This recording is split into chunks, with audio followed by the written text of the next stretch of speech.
Dans le cinéma français, deux noms reviennent toujours. Jean-Paul Belmondo, Alain Delon.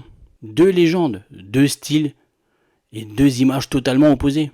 Et pendant des décennies, on les a comparés comme s'ils étaient des rivaux. Mais est-ce que cette rivalité a vraiment existé? Ou est-ce qu'on l'a totalement construite avec le temps? Bonjour et bienvenue dans la caverne du ciné. Aujourd'hui, on va revenir ensemble sur une histoire du cinéma français devenue mythique. C'est si Freddy.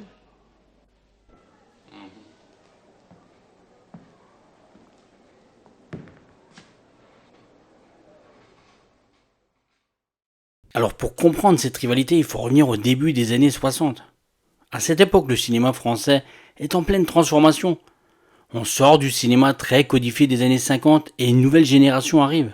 C'est ce qu'on appelle la nouvelle vague. Et dans ce mouvement, un film va changer la trajectoire d'un jeune acteur, à bout de souffle. Si vous n'aimez pas la montagne, si vous n'aimez pas la ville, allez vous faire foutre. Dans ce film, Jean-Paul Belmondo n'a pas encore l'allure d'une star classique. Il est brut, instinctif, presque imprévisible. Mais c'est exactement ce que recherche le cinéma de l'époque. Et très vite, Belmondo devient l'un des visages de cette nouvelle génération. Un acteur qui casse les codes, qui joue avec le mouvement, avec l'énergie, avec l'improvisation tout simplement. Et en parallèle, un autre acteur commence à émerger, il s'agit d'Alain Delon. Mais lui n'arrive pas par la même porte. Là où Belmondo incarne le désordre, Delon lui incarne plutôt le contrôle. Et là où Belmondo explose à l'écran, Delon impose le silence. Et très tôt, le public perçoit quelque chose. Deux acteurs du même âge, mais deux images totalement opposées du cinéma français. Mais dis donc, Tom, vous êtes un sacré faceur. Et c'est là vraiment que la comparaison elle commence. Et non pas parce qu'ils se battent, mais parce qu'ils représentent deux visions que tout oppose.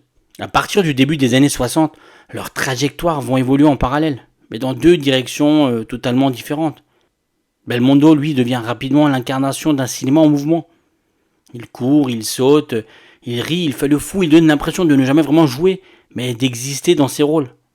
Les sinistres individus s'approchent du professeur, l'entourent doucement, l'enlèvent. Oh merde, il l'enlève. Et avec le temps, cette énergie devient sa marque de fabrique.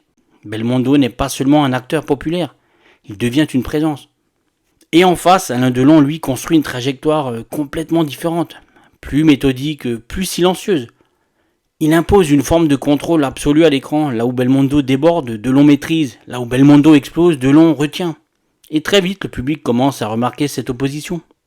Sans même que quelqu'un l'organise, les deux acteurs deviennent deux références totalement opposées. Deux manières d'occuper l'écran, deux manières d'être une star tout simplement. Et surtout, deux manières de représenter le cinéma français. Si la connerie n'est pas remboursée par les assurances sociales, vous finirez sur la paille. Primo, si t'étais pas secrétaire et si t'avais pas le nom que t'aurais pas dit la moitié de ce que tu viens de dire parce que je t'aurais emplafonné avant. Et dans les années 60, 70, leur carrière s'accélère. Belmondo enchaîne les succès populaires. Delon, lui, s'impose dans des rôles plus froids, plus dramatiques, plus intériorisés. Et petit à petit, la comparaison, elle devient inévitable. Et dans les médias, une idée commence à s'installer. Deux acteurs du même âge, deux carrières qui explosent en même temps. Très vite, les journaux commencent à raconter une histoire, l'histoire d'un duel.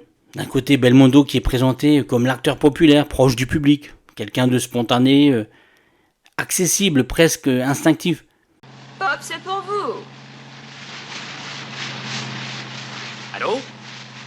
Mais respire, mon colonel.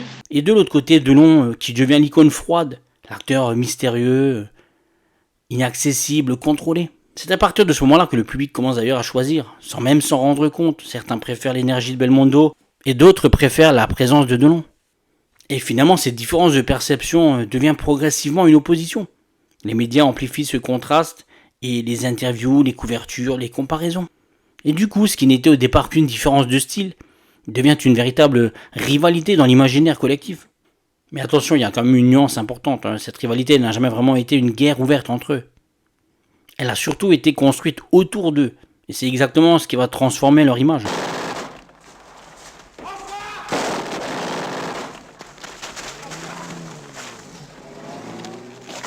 Alors si ce genre d'histoire sur le cinéma français vous intéresse, vous savez ce qu'il vous reste à faire. Pensez à vous abonner. Avec le temps d'ailleurs, une chose importante apparaît. Cette rivalité entre Jean-Paul Belmondo et Alain Delon n'est pas aussi simple qu'on l'a souvent raconté.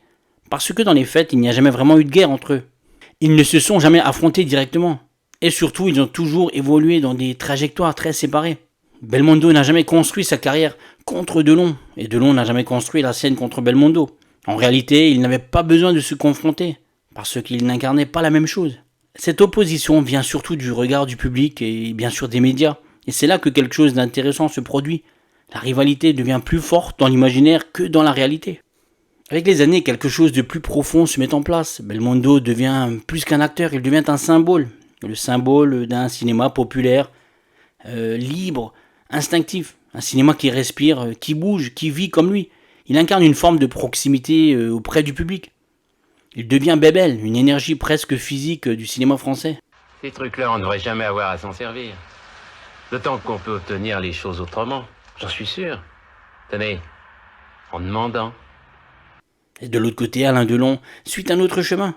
Il devient l'image de l'élégance froide, de tout ce mystère autour de son personnage. Quelque chose de plus distant, mais tout aussi fascinant. Et progressivement, ces deux-là cessent tout simplement d'être deux acteurs, ils deviennent deux mythes. Une pièce dans chaque poche. Avant, ça m'amusait. Mais pas ce soir. L'un représente l'énergie, l'autre représente la présence. Et à partir de là, la comparaison ne disparaît plus jamais, parce qu'elle ne repose plus sur leur carrière, mais sur ce qu'ils représentent vraiment. Et au fond, la question n'a jamais été de savoir qui était le meilleur entre Jean-Paul Belmondo et Alain Delon. Cela n'a jamais vraiment été un duel, ni une compétition, ni même une rivalité au sens strict du mot. Car les deux, on le sait bien, ils s'entendaient très bien. C'était autre chose, c'était une cohabitation de deux visions du cinéma français. Deux manières totalement différentes d'occuper l'écran et également de tourner. Deux énergies qui ensemble ont défini une époque. Parce que sans Belmondo, le cinéma français aurait perdu son énergie. Et sans Alain Delon, il aurait perdu son mystère. L'un sans l'autre, le paysage n'aurait pas été complet. On a longtemps voulu les opposer, mais en réalité, ils se complètent plus qu'ils ne s'affrontent.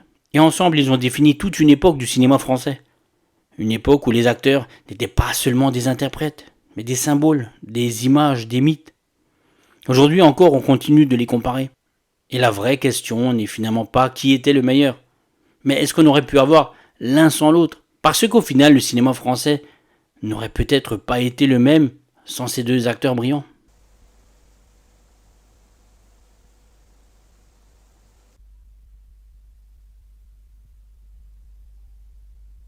Voilà ce que j'avais à vous dire sur cette histoire de rivalité entre Jean-Paul Belmondo et Alain Delon.